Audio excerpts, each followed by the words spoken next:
Kaixo eta ongi etorriak gaurko saiora. Gaurkoan Intiako Mikel Nafzabalekin hitz egingo dugu. Hala ere, lehenago has gaitezen betiko edukiekin.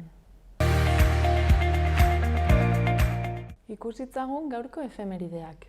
1908ko irailaren 20ean Pablo Sarasate biolinista hil zen Biarritzen. Gainera, urte berean Nicolás Salmerón Espainiako lehen errepublikako presidentea hil zen. Bestalde, irailaren 20ean ere, baina 1956 urtean, nazioarteko Canneseko zinemaldia inauguratu zen lehenengo aldiz. Eta, bukatzeko, gaurko egunez 2005 urtean, Simon Wiesenthal arkitektoa hil zen.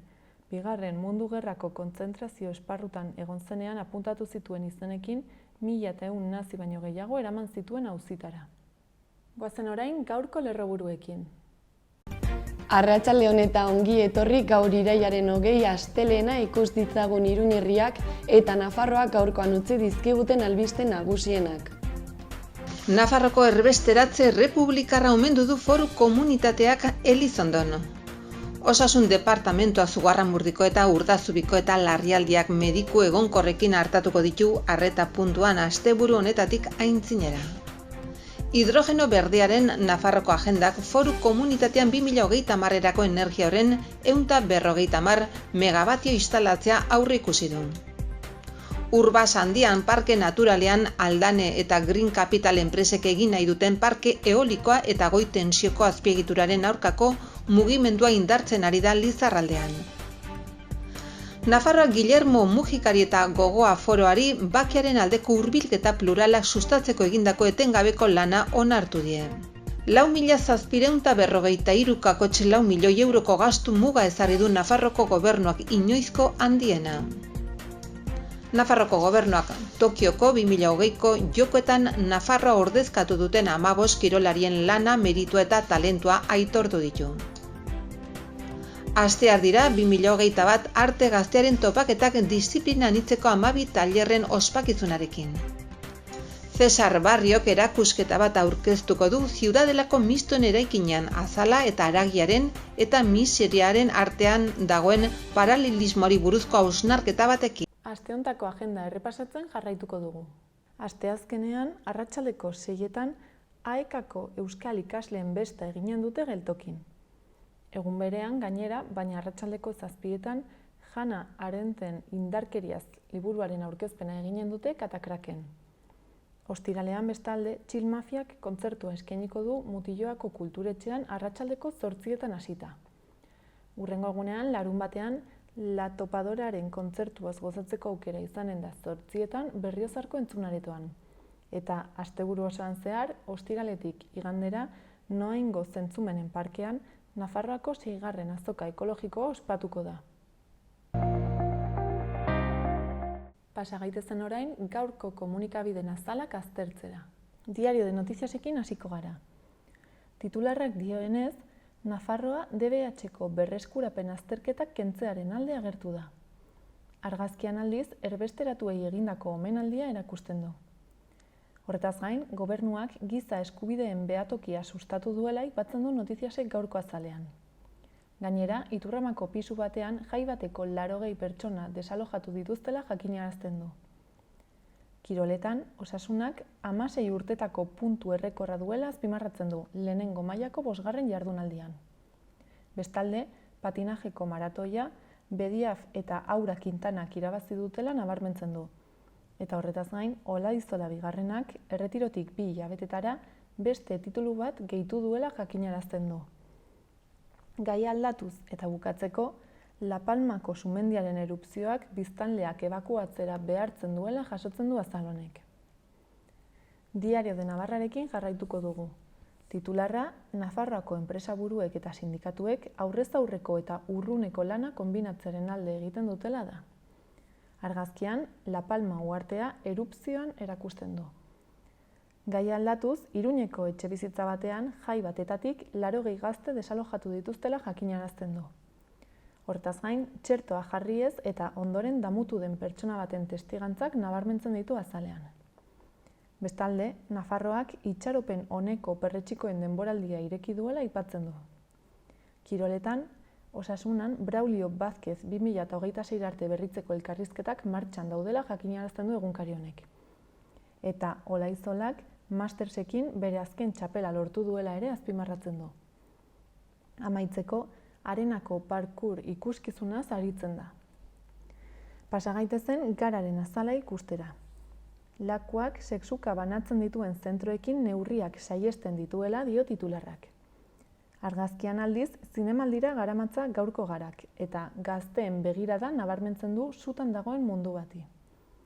Eta amaitzeko, dokumentalaren bitartez, Altsasun berriz gau ura oroitu dutela aipatzen du.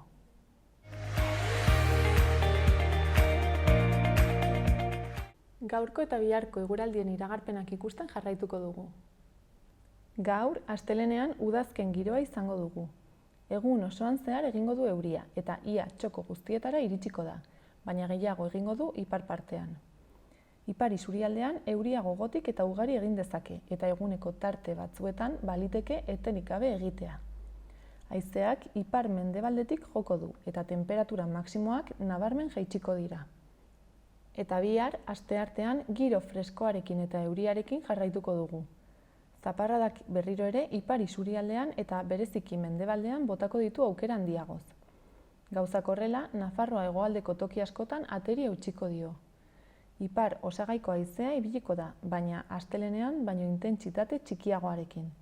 Temperaturan ez dugu ia aldaketarik espero.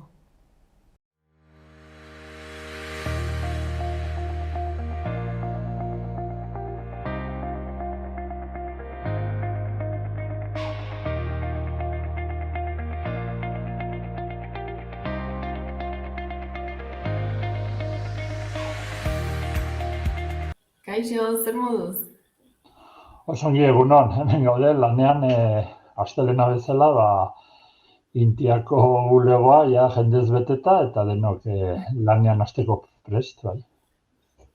Bai, gainera, pasaren astean jardunaldi batzuk egin zenituzten, tuteran ez, abeltzaintza estentxiboaren erronkei buruz, eta, ze balorazio egiten duzu jardunaldi horiena?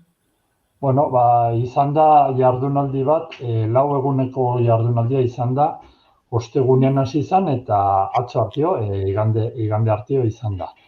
Orduan, izan die bi jardunaldi potoloak, 100 persona presentzialki egon die, eta gero, orain COVID-a dala eta ez dala, beste 20 persona, 30 persona, jarraitu dute online, ez da, ordenagailutik eta hola.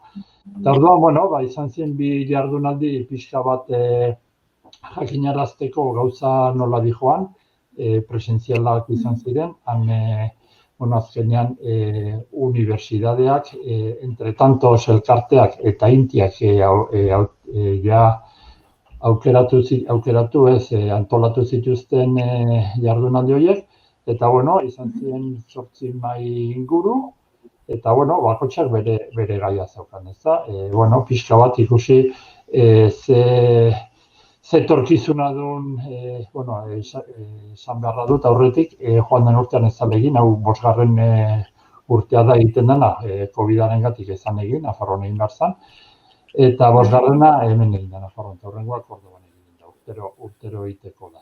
Eta orduan, ikusten da, Espainia mailat, Espainia guztiko jendea etortzen da, abeltzaintzan eta nekazaritzan lan egiten duten jendea da, eta, pixkat bere gaiak jorratuz eta hau, izan ziren meginguru potolo batzuk, ez da, ze harremana duten pastoreo dala abeltzaintzakin, ze etorkizuna duen, nola idan lanean, orain hartzio ze egin dan eta ze egin behar dan, orain teknologi berriokin ze lan egin behar dan, eta gero, orain hurrengo urtean pak berria dala eta ez dala, ze etorkizuna duen, ez da?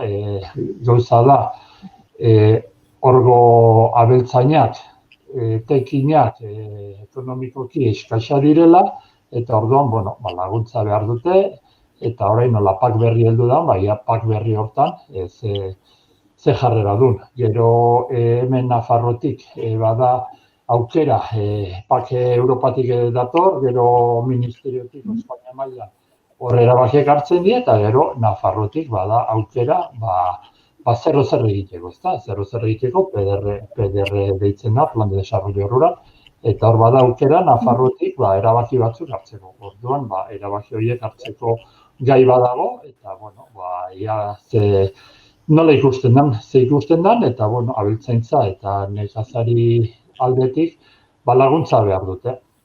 Gero de bai, gobernutik Intiari esan digu lan bat egin behar dela plan estrategikoa abeltzain estentsiboa bultzatzeko, eta hor gaude buru belarri, ezta? Buru belarri, ia ze gai dien abeltzainendako garrantzitsuenak bultzada bat emateko, bai laguntzekin, o bai normatiba aldatzen, eta hor gaude buru belarri. Eta hor izan dio, olako jardunaldia, gero de bai, animali horiek kanpoan daude, eta horre fauna silvestre danakin, basatiekin harremanetan daude, eta, kutsatzeko arriskua badaude, eta, jakin beharra dago, nola entendu lan Nafar departamentuak, gero de bai badaude orain arrisku handiko otsoa hor agertzen nahi da, Pirinio inguruan, hartzade hor dago, futreak beti hor egon die, arranoak hor egon die, eta, badute arrisku bat abeltzainentzako eta berendako, eta, gai horiek gehienako jorratu ziren, ezta? Gero inguru orain gai bat oso potentea dana, eta fama txarra jartzen digutena abeltzainari da, klima aldaketakin, badula eragina, behiak, ardiak, eta ikustean nahi da, jakinaraztea, gauz badala estentsiboa eta beste badala intentsiboa, ezta? Eta estentsiboak, kasu honetan, beretik ona du inguru giroan, eta hola izan da. Gero bukatzeko, larun batan, naiz eta tuteran egin, bisita bat egin zen horregan, iparralde, Pirinio iparraldean, ze proiektu guk Intiatik egin dugu proiektu bat, eta erakusteko nola egin den, horrek egin dugu, horregako gure finkan, Intiaren finkan egin dugu, eta gero, igandean, jardunaldia bukatzeko, bai egin zen, bardeako orain ardiak sartzen die, eta azkenean simbolikoki izaten da eguna, eta atzo sartu ziren, niko ez dakit esan digutenez, 4.000 ardi, 6 abeltzainena. Eta, hola bukatu zen, gero bisita batzuk egin ziren, tuterara, bardetara, eta, hola pasatu da jardunaldi hori. Eta, orain urrengoa era esperoan, ez da, urrengoa zai, bai. Eta tuterakoa zain, Elizondon ere, ez, jardunaldi bat izan duzue? Bai, hori ostegunean hasi izan, izan da asteburu interesgarri, ez da? Bai, kompletoa. Toki guztietan ezin egon, eta, Intiako ordezkari batzuk egon ziren tuteran, eta beste batzuk egon ginen, asteburuan egon ginen Elizondon.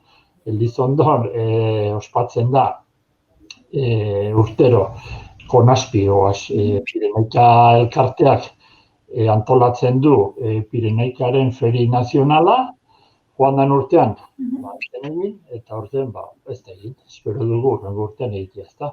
Eguna oso polita izaten da, arrazaren dako, jenden dako, nekatzaren dako, abeltzainentzako, dena egun oso polita izaten zen, baina, egoera ikusita, ez da posible antolatzea, eta, beste modu batean beste batzuk antolatu ziren, ez da, eguna modu batean gogorazteko oraindik feri eguna dela, antolatu zen jardunaldi batzuk, eta jardunaldi hortan zegin zen, Aspinatik, Aspina da Pirenaikaren arrazaren elkartea, eta IGP, Ternera Navarra, Nafarroko Aratxeak, antolatu zituen, antolatu zen, jardunaldi bat, eta hor bi proiektu ezaguteratzea abeltzaintzari, ez da. Han zauden Baztango abeltzainak eta bazauden Nafarroko abeltzain guztiak.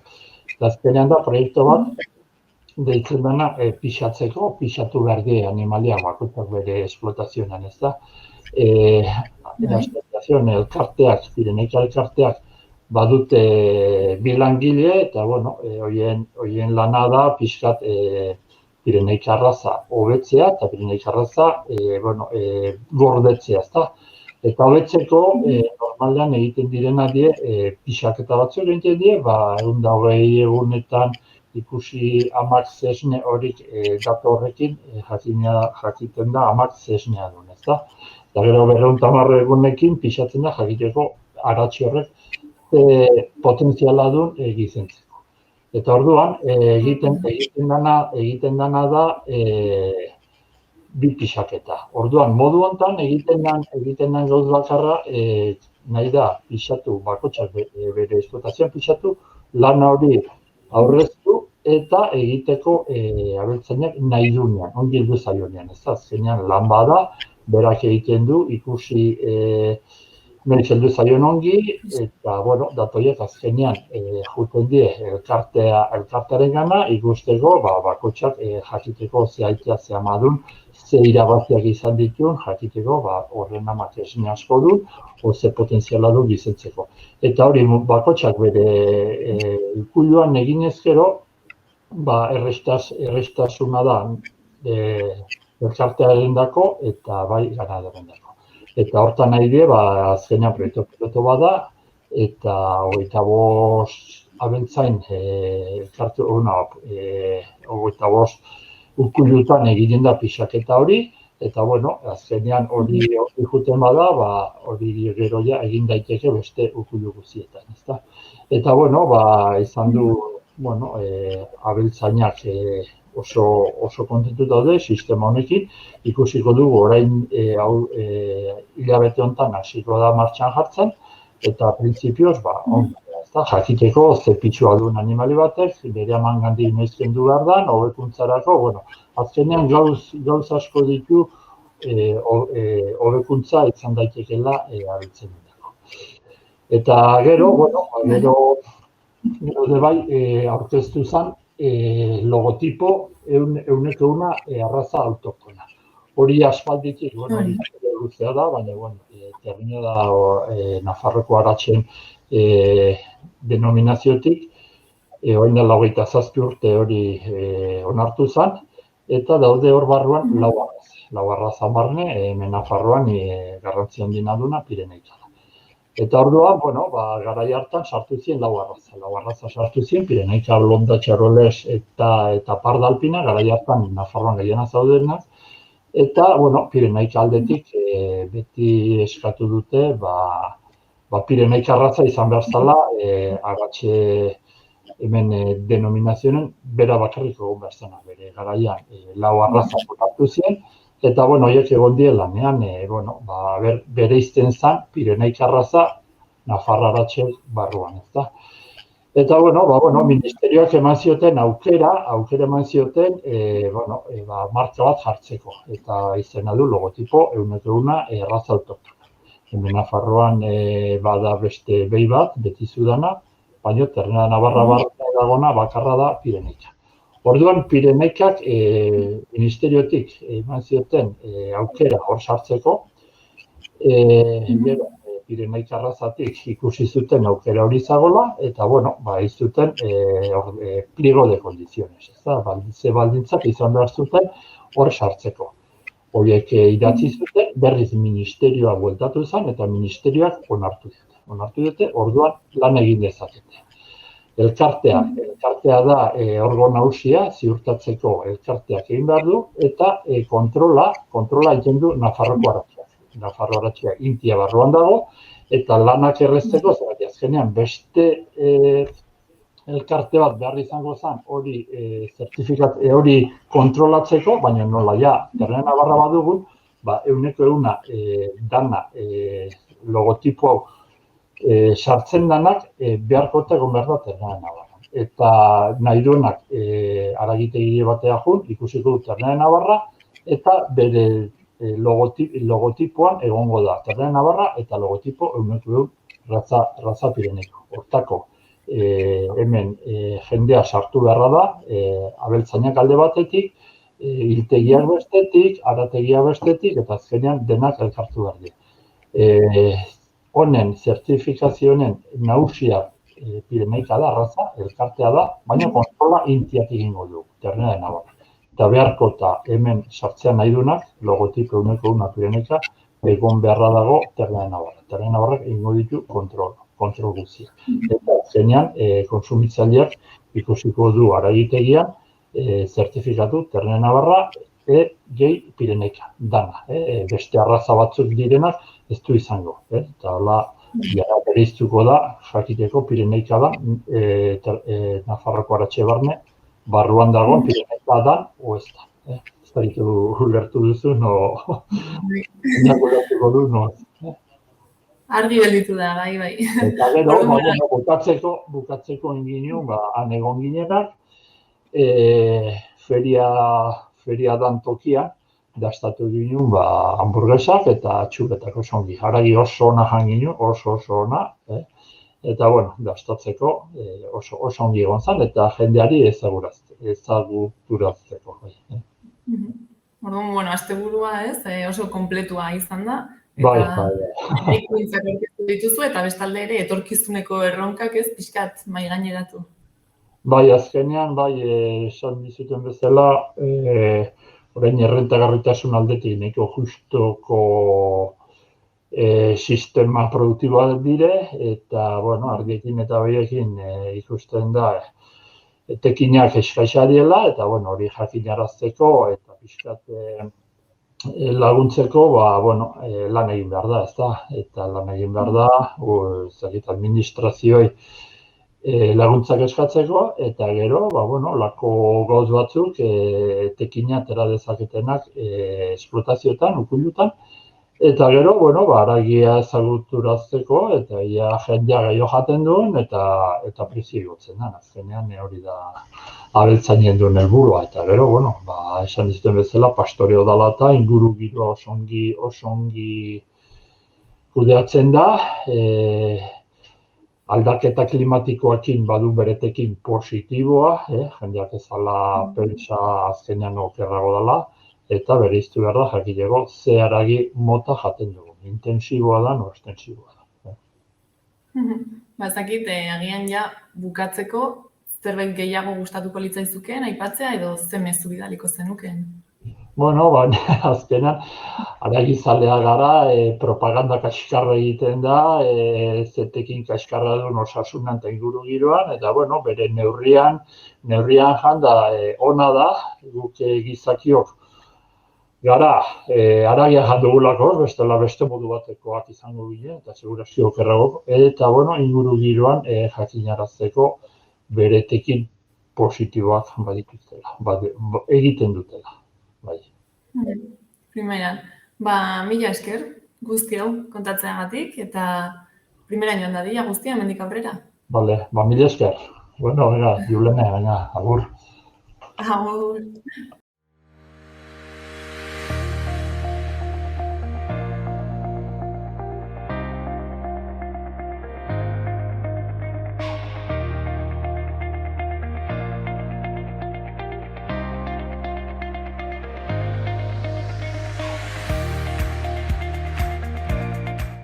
Udalerrietako albisteekin jarraituko dugu. Antxoainen, irailaren 30 arte izanen da aurren euskarazko udalekuetako matrikula diruz laguntzeko eskaera egiteko epea. Udaleku horiek 5 egunekoak izan behar dute gutxienez, eta udalekuaren eskuorria, bateratze agiria eta matrikularen bankuko ordainagiria banketxeak emandakoa aurkeztu behar dira, argi adierazita matrikularen 100% ordainduta dagoela. Ordaintzailea nor den, zein enpresari egiten zaion ordainketa eta kontzeptua.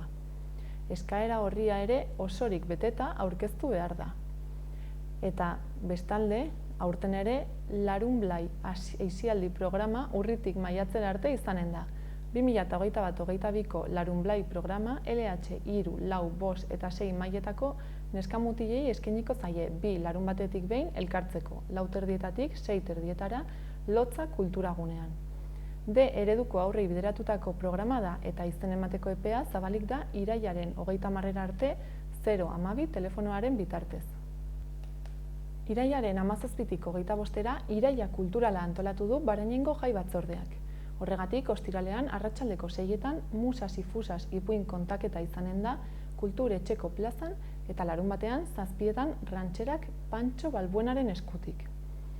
Horretaz gain, udazken ero egitasmoaren barne, urriaren 8an ostirala Zirika Zirkusen hemendikara ikuskizuna izanen da 6etan kulturagunean doako sarrerarekin lehenagotik euskara zerbitzuan erreserba eginda. Bestalde, urria abendua bitarteko baragazteko jarduerak aurkeztu dituzte. Ingelesa, boxeoa, zumba, breakdance eta flamenkoa izanen dira, eta izena emateko epea gaur hasiko da ostiralera arte. Gainera, gai aldatuz, euskara maitatzen hasteko hitzak erakusketa ikusgai dago urriaren 15 arte liburutegian. Eta bukatzeko, urrira begira, 12an erraldoi eta kilikien konpartsaren ikuskizuna egingo dute Osasun Etxe Zaharreko plazan goizeko 12etatik ordu batetara. Eta Iruñean, bakarrik ate guztietatik pasatzen den hori da Cesar Barriok Ziudadelako mistoen eraikinean aurkeztu duen erakusketaren izenburua. Erakusketan ikusgai egonen da artistak azken urtean bereziki gune horretarako egindako obra guztia, eta duela 5 urte sortutako sormen ibilbidearen amaiera da. Autoreak egindako erakusketetan zabalena da, formatu handiko 30 bat piezarekin. Askotariko teknikak erabili ditu, material ezberdinak nahastuz, collage eskulto-piktoriko handiak sortzeko. Cesar Barriok azaldu bezala, margolaritzaren materialtasunaren inguruko hausnarketa bat da, azala eta haragiaren eta mihisearen artean dagoen paralelismoari buruzkoa. Pintatzeko ekintzaren helburua azal horren barnealdea eta kanpoaldea nahastea da, eta aldi berean pinturan mikrokosmosa eta makrokosmosa ere nahastea. Lortzen diren irudiak mikroskopio batekoen antzekoak zein satelite batek bidaltzen dituenen antzekoak izan daitezke. Erakusketak dauden bi aretoak baliatzen ditu ispilu joko bat sortzeko. Lehenengoan, zuri beltzean, azal horren materialtasuna agertzen da. Bigarrenean berriz, formatu handiko koloredun collage batzuek azalaren atzealdea erakusten dute, koadroaren barnealdeko haragia, pinturaren ifrentzu ezkutua bere sakontasun osoan. Erakusketarekin batera, honako jarduera hauek barne hartuko dituen kultur programa bat eginen da. Egilearen bisita gidatuak, hitzaldiak eta margolaritza, musika eta poesia uztartuko dituen emanaldi bat. Bisita ordutegia honako hau da. Asteartetik larunbatera 11:30 ordu 1:30 eta 6:00 8:30 eta igandeetan goizez besterik ez da irekita egonen.